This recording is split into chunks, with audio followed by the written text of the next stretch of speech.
Hidrotehnika kot veda, jaz mislim, da se je v zadnjih desetletjih precej razvila, tudi te metode, tehnologije so se razvile.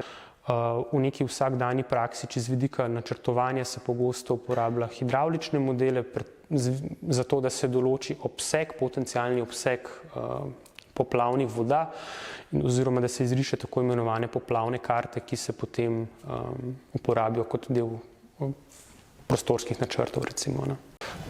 Protipoplavni ukrepi so v Sloveniji, po mojem mnenju, relativno kakovostno grajeni, se pa moramo zavedati, da je bil ta poplavni dogodek res ekstremen. Velik poudarek je bil pozabljen dati na hodurnike in pa na sproščanje plavin, se pravi na kontrolo erozijskih procesov v hodurniku, na hodurniških območjih in pa hkrati tudi verjetno gospodarjenje z gozdovi, se pravi lesni nered. Vsa ta drevesa, ki so pristala na mostovih, vse to je posledica nereda v gozdovih. In to je tudi pomemben del upravljanja z vodami in pa predvsem s hodurniki je tudi upravljanje z gozdovi. In te zadeve so pri nas po mojem precej neusklajene. In to se je pokazalo v železnikih leta 2007 in to se je zdaj pokazalo še enkrat več tukaj. Sanacije do jeseni ne bo.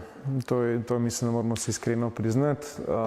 Tako da če bo do jeseni, če bodo izvedena, bi rekel, da bodo vzpostavljene struge, izvedena najnujnejša, bi rekel, zaščite brežin, pa to, da ne bo šlo, da ne bo ta erozija spet odnašala, se struge prestavili v desno, ampak to zdaj govorimo, to ne moramo reči, da bomo mi do jeseni imeli stanje, kot smo ga imeli pred 4. avgustom, ampak tiste najnujnejše stvari se bodo morali narediti.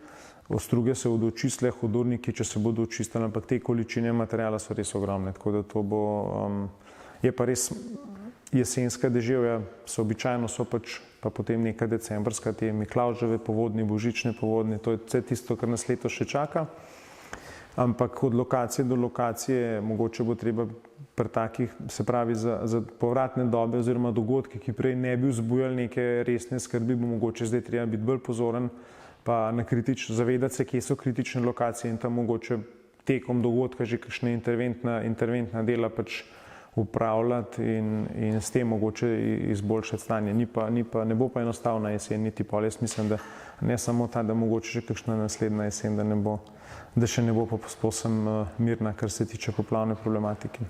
Idealna v bistvu protipoplavna zaščita mora biti nekako celostna. Skratka, prva stvar je gotovo v bistvu urejanje hodurnikov, potem pa na nivoju porečja nekako celostno, verjetno kakšni suhi, mokri zadrževalniki, ti so se izkazali kot neka dobra možnost v kombinaciji z nekimi morda nasipi, kjer to drugače ni mogoče, medtem ko čist brez teh klasičnih inženirskih gradbenih ukrepov pa mislim, da smo letos lahko videli, da ne bo šlo.